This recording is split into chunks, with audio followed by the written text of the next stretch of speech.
Are you ready to embody your future self? I want you to time travel with me. I am Danielle Leslie, and I'm excited to take you to Since 3000. Since 3000 is the space where we embody our past, present, and future selves. The lessons of the past, the awareness of the present, and the certainty of the future, because you have already created it. I am a business owner, entrepreneur. Chances are you may be too. And if there's anything I've learned on this journey, it's that we can create anything when we embody our past, present, and future selves. You're gonna meet icons, people I consider friends who are part of my community, who are here to remind us of who we are because they have remembered who they are. So join me in embodying your future self now. Welcome to Since 3000.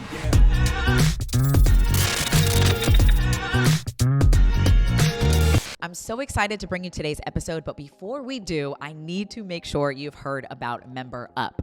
So community-driven products are the future, but Facebook groups are a thing of the past. And after 10 plus years in the online education space, I've taken all my learnings and I've built this incredible platform, Member Up.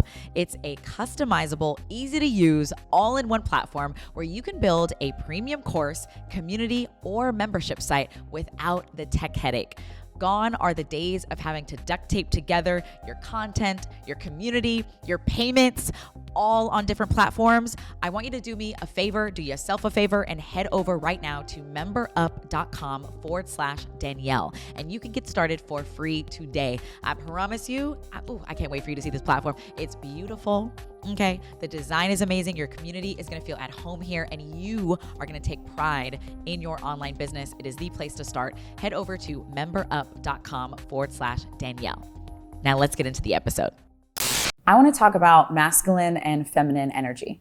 This is something I think that is coming up more and more in conversation, and I do hear and see a lot of misconceptions, or what I would call misconceptions, meaning they're different from how I've come to understand what they are. And so I want to break that down. What does it mean to be in your masculine energy or your feminine energy? How do I define that? And you can try that definition on for yourself. And I also want to explore what that looks like in a romantic relationship. What does it look like to embody those energies? And then I want to talk about, as a business owner, as a solopreneur, freelancer, CEO, how I saw myself operate in those different lanes.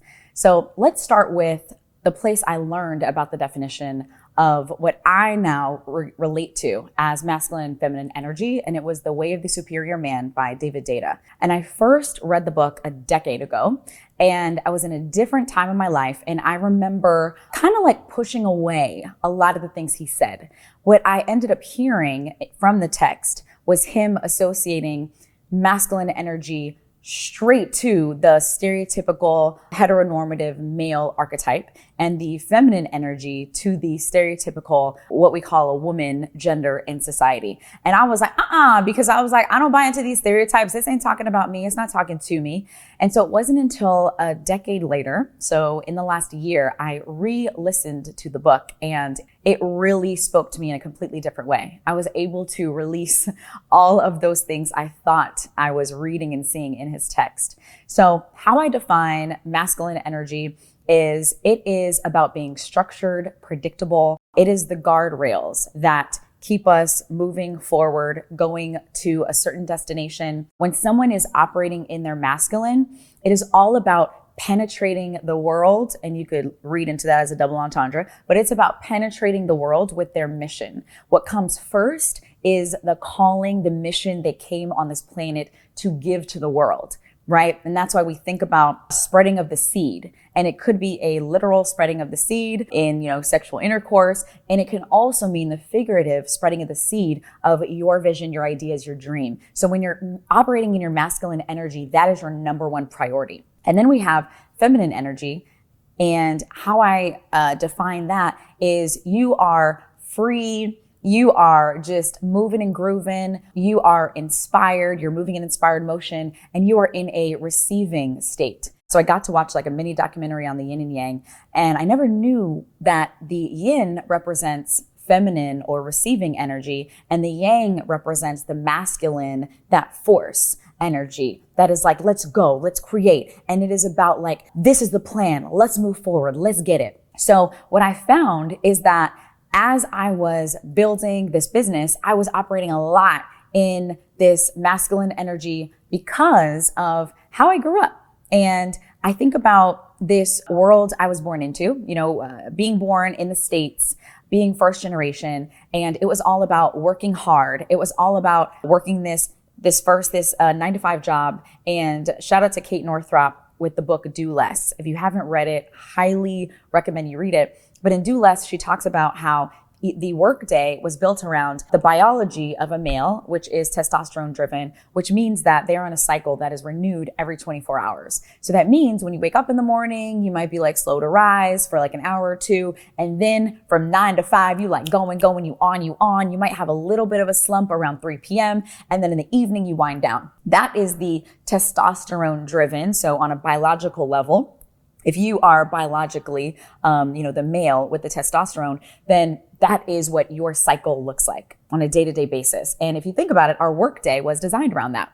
And then we have the cycle of a woman, which is our 28-day cycle. We have estrogen that's renewing itself on a 28-day cycle. And that's a more ebb and flow, right? We may have 1 week that we are so creative and expansive and we're dreaming. We might have the next week when we are, and this is, I'm describing myself, I might be like down, sad, lethargic, self-doubting to the fullest degree, thinking that the worst is here and it's not going to end. And then we might have the next 2 weeks where we're in a vibe and we're balanced and we're feeling good. And so what I found was I was designing my work style and therefore my lifestyle around this 24-hour cycle. So when I got into starting my business and running my business, I remember thinking like, wow, I'm kind of masculine. Like I had a lot of this masculine energy and it's fine, but like that's me. And I actually took pride in it.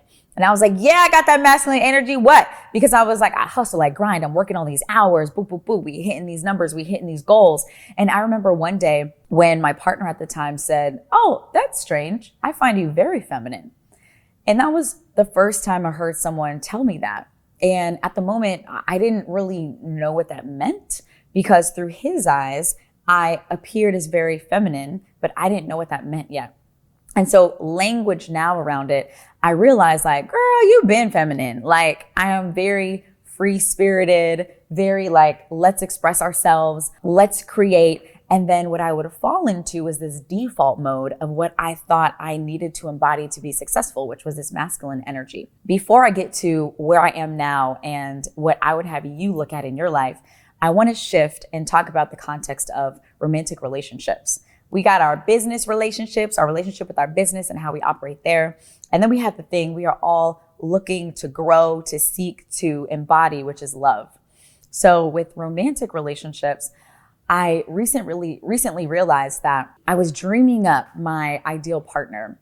And in meeting that person, I was like, woo! I had just re-listened to Way of the Superior Man. And I'm like, this is the most masculine man I ever met in my life. And that was going back to the definition that was in the book, Way of the Superior Man. So this man, he prioritizes his dream and his ideas. In fact, he would tell me, number one is my vision. Like I'm going after it. And sure enough, every morning he wakes up with the most purpose I've ever seen, with intention, with, the grit to get it done and to create. He's working out every day to get his energy up. He's like, eating well, like vegan, no alcohol. It's all very calculated, right? It's because in order to get there, I need to do this. It's like that if this, then that logic, which is very masculine. And what comes with that is this safety. So the masculine energy offers safety and security because it is that reliability. It is that repetition of habits. It is that plan that is being put in front of us. And so juxtaposing that with me, who I am like probably my most fully expressed self that I've ever been in my life, other than maybe when I was a little kid. So what I found is that I was embodying what he talks about in the book, which is that when in the feminine energy will test the masculine energy. It will test it by following the ride. Like we on a ride and I be on a ride. It's like in a day, I may be up here with the mood, then I'm down here, then I'm questioning, then I'm like, I don't know. How that shows up and manifests is a lot of self-doubt and like going back on, oh wait, I changed my mind and I don't know. And so the masculine energy are the guardrails to say it's safe, it's okay. And guess what? I might be bouncing around like the pinball, like, I don't know. But guess what? We have the guardrails. They're there to hold my hand and keep us moving forward as a unit. And I realized that I am very much in my feminine energy a lot of the time. So in a partner, I look for that person who is, the stability, the security, who won't be shaken by me. When I'm like, you know what? I don't know. I don't like you today. I need some space. I don't know. And they're like, okay. And one like visualization that my partner offered to me was, he's like, cause I can be which I love, I'm very sensitive. So I will be impacted by things. And I remember I would just be crying. And he's like, it's okay. He's like, I'll be here holding the umbrella. We're going to be outside in the rain, and I will stand next to you with this umbrella for as long as you need. And when you're ready, and you can take all the time you want, but when you're ready, just let me know when you want me to walk us back inside out of the rain. And that metaphor truly embodied for me what I value in a romantic partner when they're truly in their masculine energy. This is going to look different for you. You have the opportunity to ask yourself, what does being in your feminine look like in a romantic relationship? What does being with someone or being in your masculine energy look like? And you're going to have moments where you embody this or embody that or embody both, and you're going to interchange, and that's the beauty of it. But majority of the time, I'm in my feminine. Majority of the time, he's in his masculine. And the places we meet in the middle when we're in our feminine is when we were open to receiving the feedback. We're open to receiving the gifts of the universe. We go on the evening walks and we appreciate. And before we go to sleep at night, share our gratitudes and our appreciations of each other. We're open to what life has in store. So there are going to be those oversecting moments where you find yourself, both of you or a few of you or however many in this relationship, who are divinely operating and occupying that same feminine energy state, just like you might both be in that masculine energy at the same time. So it is my partner saying, hey, I have this amazing business idea for you, and then disappearing. And then me being like, okay. And then me mapping it out on the whiteboard and being like, okay, that vision you gave me, I just made the plan for it. Here's how I'm going to hit the goals. Here's where we're doing it. And him being like, damn, okay. But that's the beauty for me, being with someone in a romantic relationship who can coincide and intersect, and we can co-occupy that masculine energy that actually helps feed and accelerate both of us. So that's something I want you to think about, is how this is showing up in your romantic relationships. Whether you are in a relationship right now, you are seeking, attracting a new one, asking yourself, what does it look like when I'm in my feminine? What does it look like when they're in their feminine? Where do I want us to overlap? How does that ideally look? And how can we have a conversation about this so we can intersect when it can help multiply our vision? Because 1 + 1 = 11. 1 + 1 ain't 2. I don't know what they taught you in school, but we're going to reteach today. 1 + 1 = 11. In fact, boom, we got the 11 right here. 1 + 1 is 11. But these are the parallel lines. This is me and my partner. We are both shooting stars. We are traveling at light speed, beyond light speed, in direction of our dreams.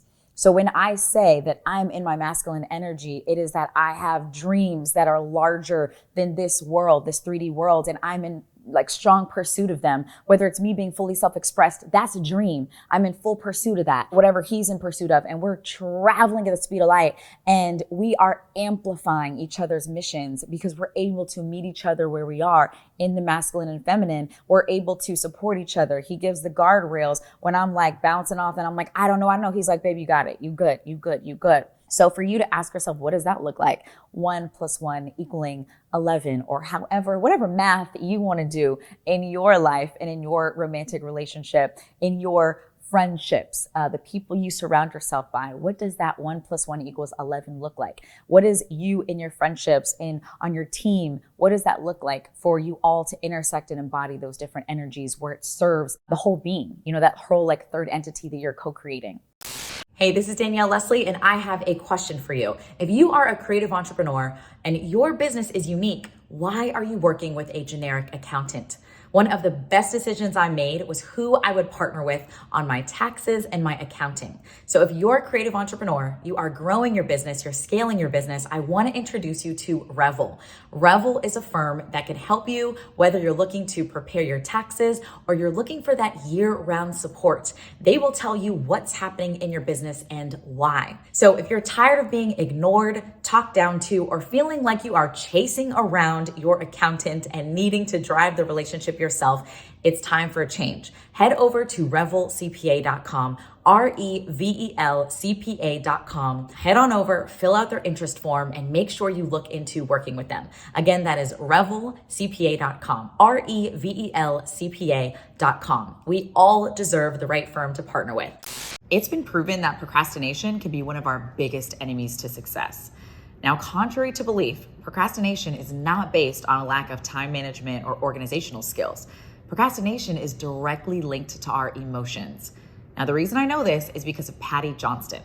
Patty Johnston is incredible. She's a Course from Scratch member, but even more importantly, she's built multiple multi-million-dollar businesses once she learned how to overcome procrastination. So she's created a program where she shares her system on how to overcome procrastination, and it's based on emotional intelligence, neuroscience, and accountability.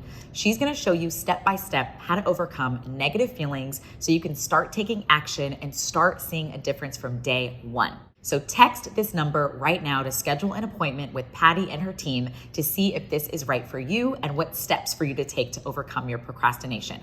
813-789-1097. And again, the number to text right now is 813-789-1097. Let's all overcome procrastination together. Now let's get back to the episode. One way I've really seen a shift in myself and how I run my business, and this came probably past the 10 million, maybe even the $20 million mark, is where it became really clear for me. And so I want to encourage you, for wherever you are on your journey. I wish I would have realized this sooner and implemented it sooner. So I encourage you, wherever you are on your journey, whether you're at the 100 million or the $1, like, this is something you can implement from day one. I came into the business believing that there was an archetype of someone who has a business of a certain size, that has a team of a certain size, that's making certain revenue. And the first identity I fixed myself to was the CEO identity, the Chief Executive Officer. So the first freeing thing was redefining what that role looks like for me. And I have an entire episode that breaks this down. So check that out, where I talk about how I switched and shifted to the CIO, which is me and my feminine. It is Chief Inspiration Officer. That is so feminine. It is Chief Innovation Officer, so feminine. It's Chief Investment Officer. It's how are we multiplying? Like, women, I'm trusting that we are going to decipher the distinctions, because there are distinctions. I'm going to talk about, the feminine energy, masculine energy. I'm also going to use terms like woman, female, man, male. And I know there are gender norms, and there are, and by norms, really ain't a norm, right? We all normalize everything. It's all normalized. However, just for the sake of brevity, just know that I'm going to use certain terms and I might use them interchangeably, but I trust that you can decipher. There's feminine energy, there's women, there's our biology, there's masculine energy, men, our biology. Just take what resonates with you and make it make sense to you. My role as a woman, being given the ability to procreate. Women are the beginning and the end and everything in between. We are the true creators. We are put here to multiply. There was a meme I saw on IG that was incredible. And it was talking about how the man said, give a woman a house, she turns it into a home. Give a woman a set of ingredients, she turns it into a meal.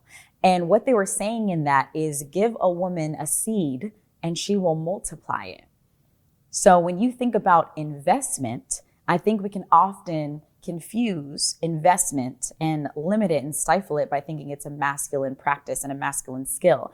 When in reality, us women, we are the ultimate investors, because when we take that seed, we're able to multiply it. And that's what the practice of investing is, of thinking, how can I take this dollar and multiply it into a million? And it starts with our role being in our feminine, of receiving whatever messages and gifts that the universe and God and everything has for us, and creating our own way to multiply it. So that was the first tangible shift I made in running my company.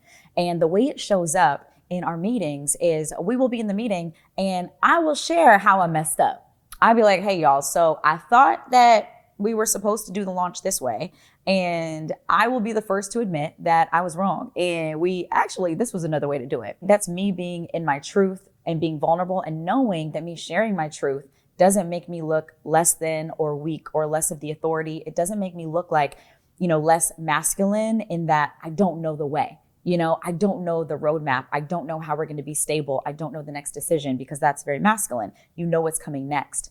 I lean on my femininity to say, I actually didn't know. I messed up. I actually didn't know. And with that, we have cultivated a great culture of other folks on our team being honest and truthful and transparent and taking ultimate accountability and responsibility. That is a great value that you get to embody when you are in your feminine, when you are able to say, I actually don't know. So what are your ideas? And it has empowered our team to think independently, to operate in innovation, which is a very feminine trait. What can we create? Innovation means you are creating based on something you've seen before or a message you received that you didn't even know you were receiving. That is so feminine. It's being open to receiving the messages, to being still and quiet and knowing that it's coming to me because it's already inside of me. A great fact is, like, we have the galaxy inside of us. The amount of endings and everything inside of us, if you count them up, actually exceed that of the galaxy. So we truly do have the galaxy inside of us. And I think the more we tap into that, that's where the innovation comes from. That's where the inspiration comes to the forefront. And so that's how we've really cultivated an amazing team that I would say operates a lot in our feminine. And we are able to listen. Another feminine trait is listening and nurturing. So we're able to listen to our customers, their experiences, listen to their stories, and nurture an experience that helps them grow. What do women, mom figures, dads, who are operating in their feminine energy, what do those figures do? They nurture their kids. So in our business, we nurture the experience of our customers. Very feminine. And of course, that leads to growth and it leads to expansion and it empowers the customers, just like as parents, you empower your kids, and empowers our customers to think for themselves and to multiply themselves. Because again, you give us $1, we're going to turn it into a million. You give us a seed, we're going to turn it into a whole being. So the more awareness I've grown around what it looks like when I'm operating in my feminine and masculine, the more happy, fulfilled, joyful, self-expressed I become. And I recall a time where there was an imbalance and I was majority living in my masculine, where I felt the pressure to have all the answers. I felt the pressure to know that this month the business is making this much money and next month we're going to grow it by 20%. And I was so married to that as my personal success because I thought, okay, this is stability. It's got to happen. This is the thing. And what I found is I wasn't leaning back and listening. I wasn't creating those quiet moments of, no, what is the next message that you are here to deliver on this planet? I got so locked into that safety net, the security, the predictable revenue, the predictable, this is going to happen after this. And that worked for me for some time in my business. And there reached a point, and the telltale sign for me was when there wasn't time for me to just be and to be expressed. I was working the 50 hours a week because I was feeling like I need to tell all my team members what to do. I've got to have all the answers, instead of leaning back and saying, this is an amazing team. Let me just work a few less hours. Let me let them lean into their expertise. So the telltale sign was feeling that grind culture, getting caught up in that, feeling burnt out, and realizing I am up in the house wearing the same sweats, and I wear cute sweats now. Back then, the sweats were not cute. And I'm up in the house wearing the same stinky sweats, and I'm not feeling great. I'm not necessarily showering every day. I'm not necessarily brushing my teeth every day. And realizing there was no space for play. I was saying no to hanging out with friends. I was saying no to traveling. I was saying no to being self-expressed. So the shift I made was creating space for the messages to come through. So first through meditation, then through the self-care of how am I being called to take care of my body, my spirit. And I started embracing those things, started, taking the time to get dressed for myself. I do this to make myself smile. You know what I'm saying? When I look in the mirror, I want to be like, okay, these suspenders are giving us life today. So I started doing it for me so I could amuse myself, because I am my biggest love and my biggest muse in my life. If I can't amuse myself, I'm not going to amuse or be amused for my partner partner, for my friends, for my team. And so I really leaned into that role of me as visionary. Being a visionary is a very feminine thing. It is opening up to what is the universe, God telling me that I'm here to deliver right now. What am I going to create? So I leaned more into that. One of the things I've been told really recently is that there are us women who are the high performers, overachievers, and we've achieved this level of success and we are driven for more, and we find ourselves single and we've got this amazing career, we've got this business we're running, and we're going on these dates. And a friend of mine was saying how we may show up in a certain way that is actually blocking our blessings.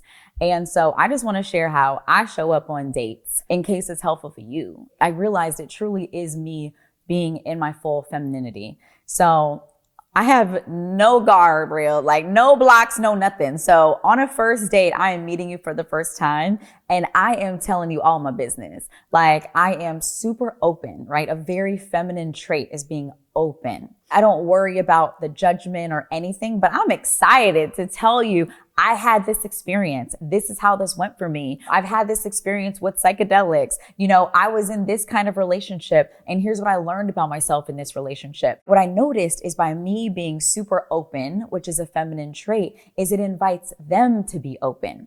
So in their masculine, their first instinct is to potentially be guarded because that's safe, right? And to say things that are going to get them the predictable results. And I'll just bust that wide open. And I'm like, oh, let's go. And then what I found is they meet me where I am. And they're like, oh, this chick is vibrating high and she's just open and she's like free. So, okay. And then they will share things with me that they haven't shared on first dates, sometimes even 6 months into a relationship. Like we go there. So I'm able to lead by example with my femininity. I encourage whoever I'm on that date with to lean into theirs. Even identifying as a man, as a gender, I encourage them to lean into theirs and be super open. And when we are interacting, I am listening a lot. I'm asking a lot of curious questions because again, I'm open and I want to learn. I don't want to know the predictability, I'm not thinking, I'm just like in the moment and I'm flowing and I don't know where the evening is going to go. And most of the times it turns into a marathon date and it is 5 hours, sometimes, 7 hours, where we go to multiple locations because I'm just vibing, I'm just feeling into the moment. And I'm not asking myself, what are they going to think if I go to this next bar that they're suggesting? Are they trying to get me? Are they trying to move on me? Are they going to think that I'm a hoe? Are they going to think? I'm like, I'm doing me, boo. I'm here to, again, be my own muse. Just like I dress for myself. I'm like, I'm in this moment to have the most fun ever. And so we go to that next spot and we continue sharing and getting to know each other and telling our truths. And then we go to the next spot and we may be, looking at the stars and on the lawn. But I just allow the night to flow because that is very feminine, being open to the flow. What is my spirit telling me? How am I feeling? And not allowing the voice of society.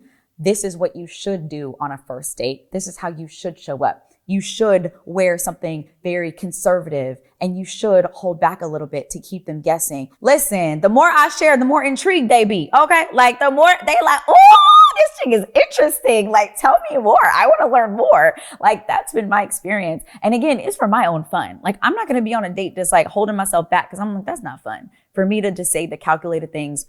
These are the only things I'm going to share. You're going to find what that looks like for you. It's going to look different from my experience because I got my own lens. I got my own upbringing and everything. And I have this level of free that serves me. So your level of free and femininity is going to look like what it looks like for you. But if you find yourself maybe in the dating world, going on these dates and you're like, I don't know, it's not working. Maybe just open up a little bit. Ask yourself, what does it look like for me to really lean into my femininity tonight?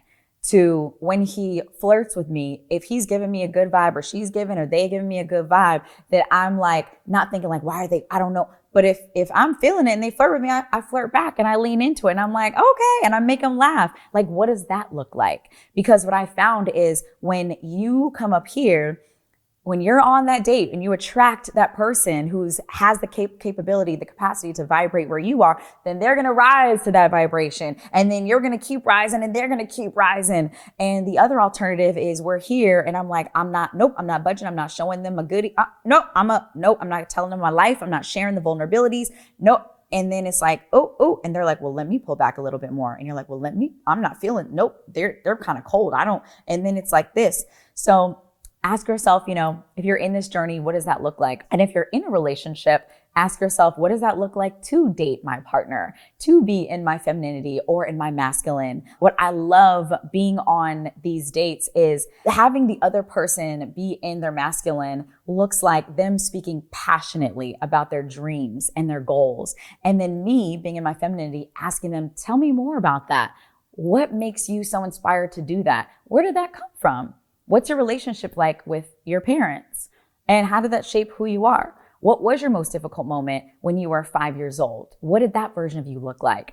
Those are the kind of questions that I do to help them also stay in their masculine, where they're telling me about their dreams and their passions and what they care deeply about. So that's what I found has been really, really useful for me. Being, single for the first time in about 7 years, getting back into dating, and have been really able to show up as my fully expressed self, have a lot of fun, and luckily attract a really amazing person who allows me or invites me to, be in my feminine as I invite him to be in his masculine, and we overlap and intersect. And I wish you the same, whatever that looks like for you. Thank you so much for joining me on this episode of Since 3000. I hope you feel inspired and ready to embody the future you now. Share it with a friend, a loved one, someone that would get so much from this episode. And remember to subscribe, rate, and review. The more reviews, the more good I could bring to you. And I can't wait to see you next time. Until then, I love you since 3000. Listen, sometimes life be lifing, and we do not know what's coming down that road next. Well, that's what happened to me in 2016 when I was unexpectedly laid off from my job.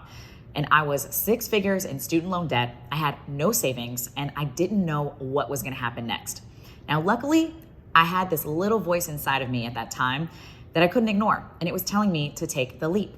It was saying, use this as your opportunity to build your business. Use this as your opportunity to create your dream life. And so I believe that life happens for us, not to us. And that nudge in my spirit, I should listen to it. Luckily, I did. Fast forward to today, I have a business that's made over $20 million, and I've helped over 10,000 people create their online businesses and their dream lives. So do you want to learn how to turn your story into an online product and launch in 30 days? Head on over to coursefromscratch.com/since3000. I want you to join us on this journey so you can listen to that little voice inside of you too. So go now, do yourself a favor, coursefromscratch.com/since3000.